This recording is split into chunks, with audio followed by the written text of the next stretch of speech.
s'asseoir.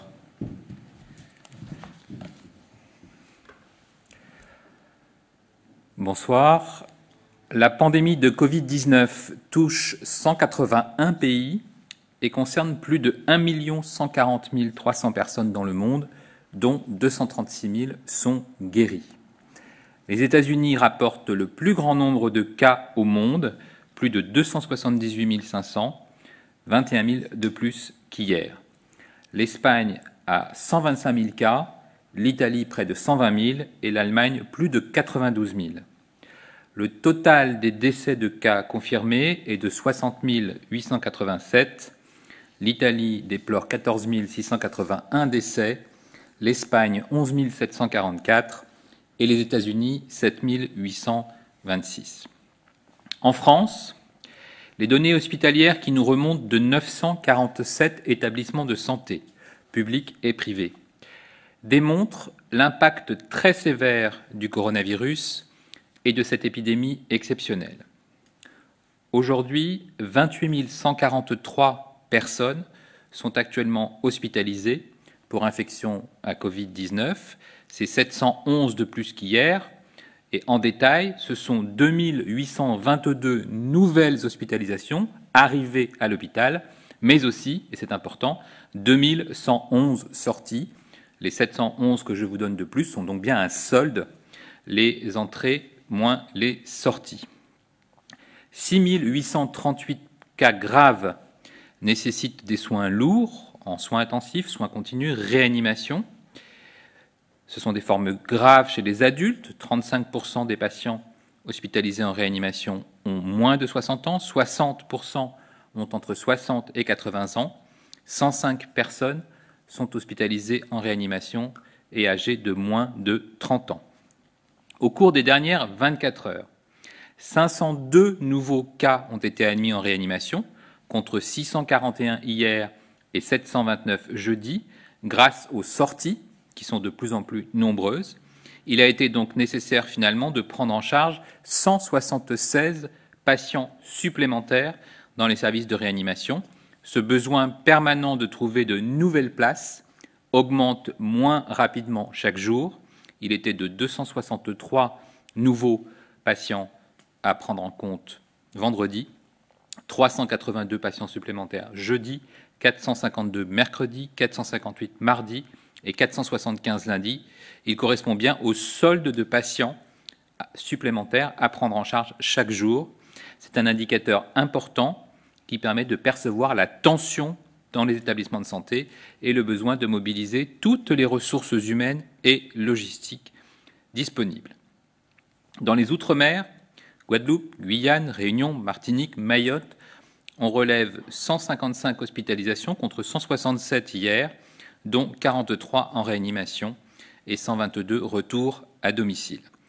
Je souhaiterais ici adresser tous mes remerciements à l'ensemble des professionnels, ils sont très nombreux ces professionnels, civils, militaires, publics et privés, qui ont permis de réaliser dans d'excellentes conditions 566 transferts de patients en réanimation, vous le voyez sur cette carte, des régions les plus en tension, la Bourgogne-Franche-Comté, le Grand Est, les Hauts-de-France, l'Île-de-France, vers les régions les moins en tension. C'est un magnifique signe de solidarité nationale. Après avoir évoqué l'ensemble de l'activité hospitalière qui reste extrêmement forte aujourd'hui, puisque je vous rappelle que 6 838 personnes sont en réanimation, je voudrais rappeler que le nombre de personnes guéries augmente lui aussi très rapidement, puisque nous avons 15 438 personnes qui sont sorties guéries de l'hôpital, auxquelles il faut ajouter les dizaines de milliers de personnes qui sont restées en ville, à domicile, confinées, et qui sont aussi guéries au fur et à mesure de l'évolution de cette épidémie. En ce qui concerne la surveillance syndromique, celle qui est faite en population, les services d'urgence ont observé hier 3 409 passages, soit 17% de leur activité totale, pour une suspicion de Covid-19. Après ces passages, nous observons 41% d'admissions et 3,7% de passages directs en réanimation. Il y a eu 1082 interventions de SOS médecins hier, contre 1038 la journée précédente, pour une suspicion de Covid. Cela représente 19% de l'activité totale de SOS Médecins. Enfin, vous savez, les laboratoires de ville augmentent aussi leur activité de tests. 50 793 tests ont été réalisés, dont 14 263 sont positifs, ce qui représente 28% de positivité. Nous observons avec une extrême attention la situation dans les établissements sociaux et médico-sociaux. 3 584 établissements ont signalé un épisode concernant un ou plusieurs cas d'infection à Covid-19. Ils le signalent à Santé publique France à travers une application qui est disponible sur le portail national des signalements, mais aussi grâce aux données transmises par les différentes agences régionales de santé. Donc merci à tous les établissements qui participent à cette surveillance nationale et à cette saisie. L'ensemble des signalements correspond désormais à un total de 21 348 cas confirmés ou possibles de Covid-19 au sein de ces établissements sur toute la période épidémique depuis le 1er mars. En ce qui concerne la mortalité, le bilan des décès, vous savez que nous avons une surveillance particulière de la mortalité en établissement de santé, à l'hôpital. Depuis le 1er mars, nous déplorons 5 532 décès. 82% de ces décès surviennent chez des personnes de plus de 70 ans et 13 décès en Outre-mer, 8 en Guadeloupe, 3 en Martinique et 2 à Mayotte. Dans les dernières 24 heures, ce sont donc 441 décès qui ont été enregistrés en milieu hospitalier contre 588 au cours de la journée précédente. En ce qui concerne la mortalité dans les établissements sociaux, médico-sociaux, les EHPAD, nous avons désormais 2028 décès qui ont été déclarés par ces établissements. Je vous rappelle que ces décès correspondent à l'ensemble des déclarations des établissements sur toute la période de l'épidémie depuis le 1er mars. Donc de plus en plus d'établissements participent activement aux remontées. Je les en remercie. Et cela nous permet d'avoir une idée de plus en plus précise de l'ensemble des décès qui sont survenus au sein de ces institutions depuis le début de l'épidémie. Depuis le 1er mars donc, en additionnant les décès survenus à l'hôpital et ceux qui sont survenus en établissements sociaux et médico-sociaux, nous déplorons 7 560 décès. Enfin, vous le savez, nous suivons l'évolution de la mortalité toutes causes confondues qui est signalée en mairie, à l'état civil et qui correspond aux décès survenus à l'hôpital, aux décès survenus en institution et aux décès survenus à la maison. À l'échelon national, l'excès de décès par rapport à la mortalité attendue se renforce, notamment sur la semaine 13, et atteint désormais 27% d'augmentation. À l'échelon régional, 6 régions présentent un excès de mortalité par rapport à la mortalité attendue lors de cette semaine 13. La région Centre-Val de Loire s'ajoute aux régions Grand Est, Île-de-France, Bourgogne-Franche-Comté, Hauts-de-France et Auvergne-Rhône-Alpes. À l'échelon départemental, ce sont désormais 29 départements qui présentent un excès de mortalité par rapport à la mortalité attendue en semaine 13. Enfin, vous le savez, nous comptabilisons aussi l'ensemble des tests PCR positifs et nous avons désormais 68 605 cas confirmés par test PCR, donc de recherche virale, c'est 4 267 de plus. La pandémie de Covid-19 est totalement inédite, avec, vous le voyez, des milliers de cas très graves et des milliers de morts.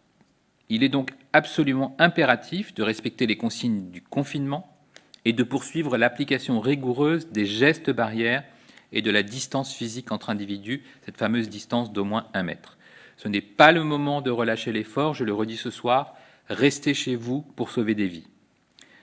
Pour tous ceux qui ont besoin de consulter un médecin, je souhaite vous informer que le ministre de la Santé autorise désormais la téléconsultation par téléphone pour tous les patients qui ne disposent pas de moyens de connexion en vidéo. Il s'agit bien souvent de Françaises et de Français précaires, éloignés de l'accès aux soins, auxquels il convient d'apporter toutes les solutions possibles dans cette situation exceptionnelle. Ces consultations qui sont réservées aux patients atteints ou suspectés de Covid-19, ou bien en affection de longue durée, ou âgés de plus de 70 ans, sans moyens vidéo, seront prises en charge comme les autres téléconsultations dans le cadre de cette épidémie. Afin de pouvoir prendre soin de nos personnes les plus fragiles, nous sommes particulièrement attentifs à la situation dans les EHPAD. La présence humaine auprès de nos aînés, auprès des plus fragiles, est absolument essentielle. Elle doit s'effectuer, vous le savez aussi, dans le respect des gestes barrières et des mesures de confinement qui touchent ces établissements. Pour répondre à ces besoins importants, j'adresse ce soir un message aux établissements. La réserve sanitaire est disponible, elle n'est pas réservée qu'aux seuls hôpitaux. Je pense notamment aux médecins généralistes à la retraite. Mais les établissements ont aussi besoin de personnel non médical, comme des aides-soignants, des psychologues, mais aussi des cuisiniers. La recherche de ressources humaines peut d'abord être locale, mais elle peut aussi être facilitée par les plateformes existantes, et notamment la plateforme renfort-covid.fr qui est déployée dans de nombreuses agences régionales de santé. Elle permet de s'inscrire sur une liste de 22 métiers. Il faut s'y inscrire si vous le souhaitez, si vous êtes volontaire, si vous voulez aider, et il faut que les établissements y inscrivent aussi leurs besoins pour pouvoir ainsi répondre à l'ensemble des besoins. Mais même si c'est dans une autre région, vous le savez, on aidera les professionnels volontaires qui souhaitent aider en EHPAD à se rendre sur place et à être hébergés au plus près. Enfin, le ministre des Solidarités et de la Santé, Olivier Véran, et la secrétaire d'État en charge des personnes handicapées, Madame Sophie Cluzel, ont annoncé aujourd'hui de nouvelles actions pour soutenir les établissements et services médico-sociaux dans la gestion sanitaire de la crise, afin en particulier de garantir l'accès aux soins des personnes handicapées et prévenir l'épuisement des aidants. Je voudrais vous redire un mot de ces mesures qui sont absolument essentielles et qui viennent en complément des mesures déjà prises pour les 10 millions de Françaises et de Français qui vivent avec un handicap et les 8 millions de proches qui les accompagnent chaque jour. Désormais, un suivi renforcé et en temps réel de l'évolution de l'épidémie dans le secteur du handicap sera mis en place. Cela permettra d'évaluer de façon rapide et précise les besoins de renfort dans le secteur médico-social et les éventuelles capacités hospitalières à mobiliser. Des cellules médico-sociales transversales au secteur personnes âgées et handicap sont mises en place par les agences régionales de santé dans les territoires pour appuyer ces structures en lien étroit avec les conseils départementaux. Les mesures de prévention seront renforcées au sein de ces structures. La réalisation des tests PCR de recherche virale sera aussi facilitée. Les établissements seront accompagnés pour prendre en charge les cas atteints de Covid. Ils pourront s'appuyer sur la cartographie des ressources sanitaires disponibles au niveau des agences régionales de santé et le recours aux professionnels de santé extérieurs sera facilité. Les prises en charge à l'hôpital seront anticipées et organisées. Un dossier de liaison sera mis en place pour les établissements et les proches aidants. À terme, nous souhaitons également tendre vers un système dans lequel, dans chaque centre 15, un médecin régulateur est référent pour la prise en charge des personnes en situation de handicap.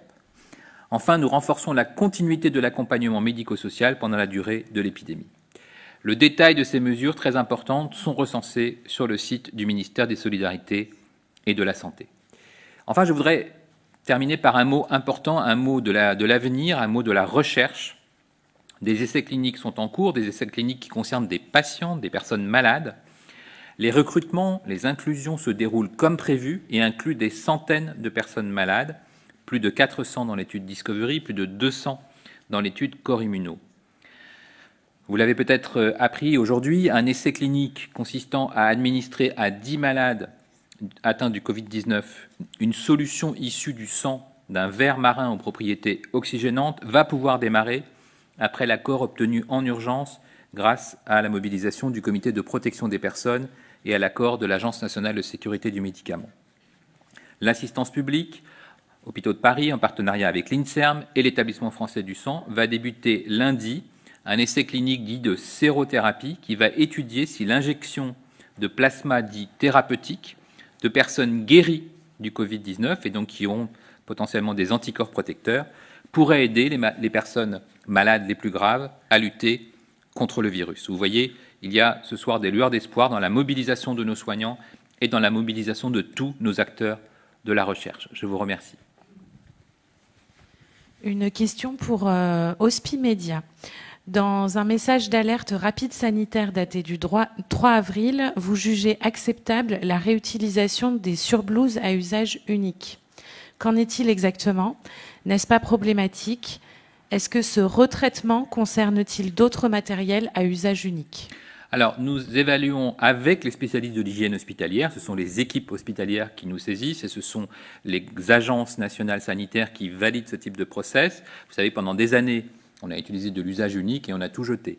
Aujourd'hui, on se pose la question pour certains équipements qui ne sont pas souillés, évidemment. Un équipement taché de sang n'est pas réutilisé, mais un équipement qui sert juste à protéger un soignant et qui peut être de façon validée, stérilisé, peut servir à une équipe hospitalière qui a besoin de ce type d'équipement. Donc on est dans des situations qui sont contrôlées, validées, proposées par les équipes d'hygiène hospitalière, prises en charge par les équipes spécialisées de stérilisation et là aussi validées par nos agences nationales de sécurité sanitaire, que ce soit l'ANSES ou la NSM sur un certain nombre de procédures.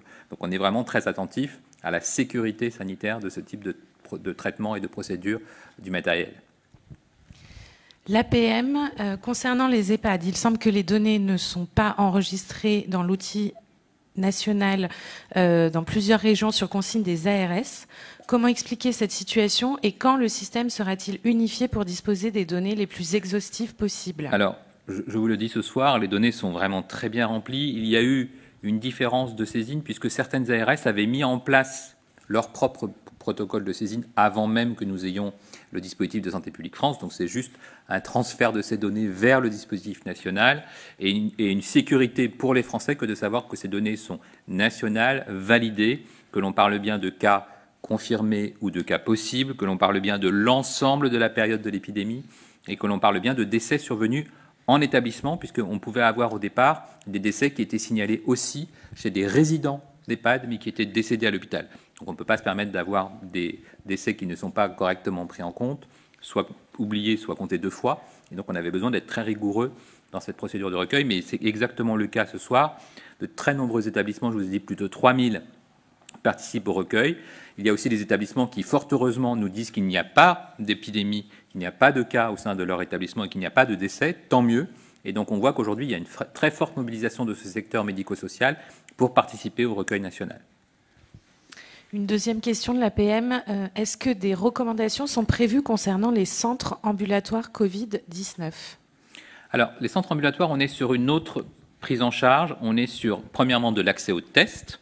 Et comme je vous l'ai dit, nous encourageons la réalisation des tests, nous encourageons la multiplication de l'accès à ces tests. Et en particulier, c'est de l'organisation souvent de villes, laboratoires, qui soit accueillent des personnes qui veulent se faire tester, soit projettent des équipes médicales pour se faire tester. C'est parfois des établissements de santé aussi qui créent ces centres dits ambulatoires, c'est-à-dire pour avoir des résultats en quelques heures.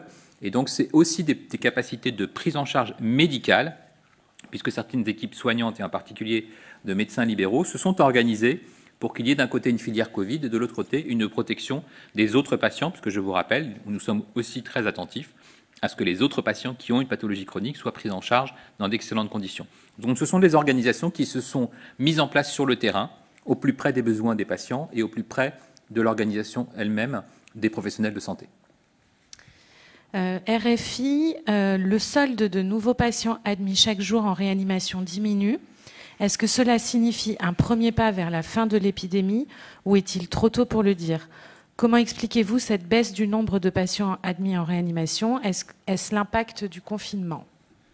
Alors, grande prudence, ce n'est pas une baisse du nombre de patients admis en réanimation, c'est une lente diminution de l'augmentation. Ça peut être étrange de dire ça, mais le nombre de lits nécessaires chaque jour est un peu moins élevé que la veille.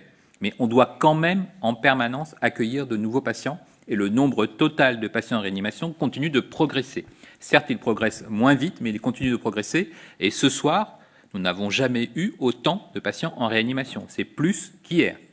Certes, l'augmentation est plus faible, mais c'est toujours une augmentation et nous attendons que ce soit une diminution, c'est-à-dire qu'il y ait moins de pression sur les réanimations et surtout moins de pression sur les équipes. Donc, grande prudence. Effectivement, ce ralentissement progressif des admissions est en soi une bonne nouvelle pour les soignants, mais c'est encore toujours plus de pression. Donc, grande prudence, même si nous serons très attentifs à l'évolution dans les 3 ou 4 prochains jours, puisque là, c'est là que nous attendons quand même d'avoir un impact du confinement que les Français respectent. Et puisque nous savons qu'il y a la phase d'incubation, la phase clinique et la phase d'aggravation, nous sommes maintenant au début de la période où nous pouvons évaluer l'impact du confinement. Une question pour CNN. Le gouvernement recommande-t-il au public de porter des masques? Est-ce un changement de recommandation? Alors, pour être très précis, les mesures de protection pour les professionnels soignants restent absolument les mêmes et nous savons, et nous le disons chaque fois, nous avons une priorité absolue pour protéger nos soignants, qu'ils soient en ville ou à l'hôpital. C'est une doctrine qui a été proposée par le Haut Conseil de santé publique, par la Société française d'hygiène hospitalière, et c'est d'ailleurs ce que dit hier l'Académie de médecine. Nous avons commandé, vous le savez, des quantités de masques très importantes, près de 2 milliards de masques à destination du personnel de santé, parce que c'est eux qui doivent être protégés en priorité, et c'est surtout les besoins qui doivent être couverts, les besoins qui sont importants, surtout en cette période d'épidémie. Nous avons des consommations de masques en milieu hospitalier, des consommations de masques en ville qui sont importantes, et nous devons tout faire pour couvrir ces besoins dans la durée, car la crise est longue. Nous avons également autorisé la protection de masques dits alternatifs, le 31 mars dernier. Ils assurent un niveau de protection moindre. Ils ne sont pas du tout adaptés au personnel soignant. Donc l'idée n'est pas de proposer ces masques au personnel soignant, mais bien de les rendre utiles, de les rendre disponibles pour des professionnels en contact avec du public, ainsi que pour des individus qui ont des contacts occasionnels avec d'autres personnes, sans pouvoir télétravailler, sans pouvoir garder les distances de sécurité d'1 mètre, dans un cadre professionnel. Ces mesures de protection pour le grand public, elles vont rester les mêmes et elles sont indispensables. Je vous rappelle donc, c'est important que même si l'on utilise ce type de masque alternatif, ça ne remplace en aucun cas toutes les mesures de distanciation sociale, de réduction des contacts, de distance physique d'1 mètre, les mesures de confinement et le respect des gestes barrières que les Français doivent maintenant parfaitement intégrer, et ils ont bien progressé dans ce sens. Alors ensuite, quelle est la place des masques alternatifs? Ça peut être un complément, mais ça ne doit surtout pas induire un sentiment de fausse sécurité si l'on abandonne l'ensemble des autres mesures, le lavage des mains, la distance, la réduction des contacts et l'ensemble des gestes barrières.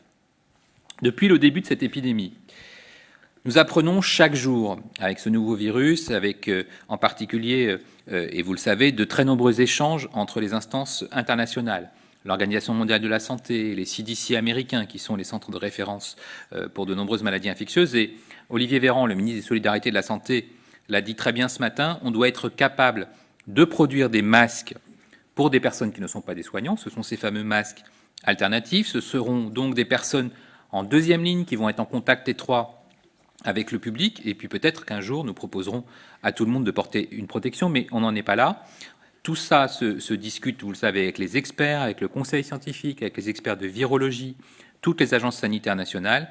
Et donc là encore, on adapte notre position, on évalue les connaissances, on évalue la situation, et c'est donc cette constante évolution qu'a rappelé le ministre. Et c'est exactement ce que j'ai dit aussi hier soir quand la question m'a été posée après l'avis de l'Académie de médecine. Une question de Bloomberg. Où en est-on sur les commandes de masques? Pouvez-vous faire un point? Alors, les commandes de masques, vous savez qu'elles sont passées à de nombreuses reprises. Nous faisons tout pour sécuriser ces approvisionnements. Il y a 2 aspects. D'une part, la production nationale qui est poussée au maximum, puisque l'objectif du président de la République a été très clair, puisqu'il s'est rendu dans une usine, c'est que nous développions de plus en plus cette autonomie, cette capacité d'indépendance nationale pour la production de masques. Il y a aussi beaucoup de commandes qui sont faites à l'international. Il y a un pont aérien qui s'est mis en place et les arrivées, les livraisons se font au fur et à mesure.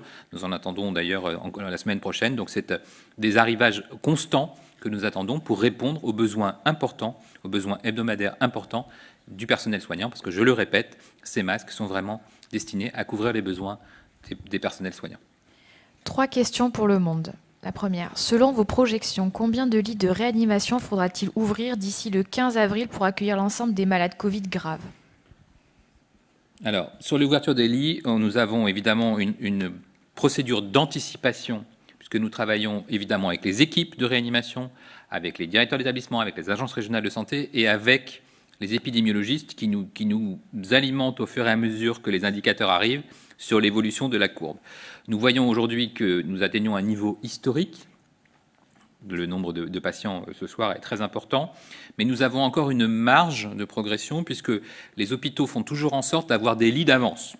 C'est quand même très important et on doit saluer cet effort de ne pas se retrouver sans aucun lit, mais bien d'avoir toujours une solution pour prendre en charge dans les grands établissements 10 personnes, 20 personnes, 30 personnes, 50 personnes, et chaque région s'assure qu'elle a toujours ce volant disponible de lits.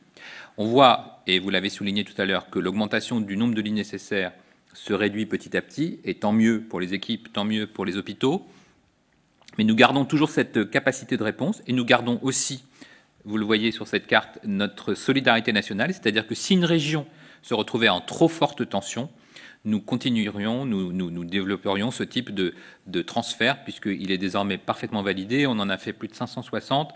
On continuera à le faire. Et donc, nous sommes toujours à l'écoute des besoins des régions qui, si elles se sentent trop en tension et qu'elles n'ont plus suffisamment de marge de sécurité sur leur lit, nous demandent un transfert vers une région qui est moins sous tension. Quand le pic de l'épidémie est-il attendu en Île-de-France et dans le reste de la France ? Alors, là encore, vous posez la bonne question, puisqu'on voit bien que l'évolution de l'épidémie n'est pas complètement la même selon les régions. Les régions Grand Est, Bourgogne-Franche-Comté, Hauts-de-France et Île-de-France ont été très fortement touchées. D'autres, peut-être plus dans le sud ou l'ouest, sont moins touchées. Donc elles ne sont pas du tout en saturation. Et c'est d'ailleurs grâce à cette situation qu'elles aident massivement les régions les plus touchées. On voit que l'on s'approche de ce pic, même si on ne peut pas prédire la date exacte de ce pic. Vous savez que d'autres pays s'en approchent aussi, l'Italie et l'Espagne, avec notamment un enjeu de plateau. Et le plateau est important à anticiper pour nos concitoyens, puisque même si le nombre d'admissions en réanimation diminue, on aura besoin de rester longtemps en réanimation, puisque la prise en charge est longue. Donc les patients qui vont arriver en réanimation vont y rester 10 jours, peut-être 2 semaines, parfois pour certains, les plus graves, 3 semaines. Donc les lits seront pendant très longtemps mobilisés, et les équipes seront encore pendant très longtemps mobilisées. Donc soyons vraiment attentifs à ne pas laisser passer l'idée que le fait d'avoir atteint un pic ou d'être en plateau est la fin de cette épidémie, puisque nous aurons encore énormément de patients à prendre en charge, et donc nous serons vraiment tous mobilisés. Combien de transferts sanitaires sont anticipés pour la semaine à venir ?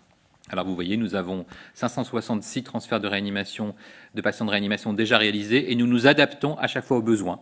Donc nous pouvons en faire plusieurs dizaines chaque jour. Tout va dépendre de l'évolution. S'il y a un peu moins de pression sur la région Grand Est, s'il y a un peu moins de pression sur l'Île-de-France, nous tiendrons compte évidemment des demandes effectuées par les grands hôpitaux et par l'Agence régionale de santé responsable de la région.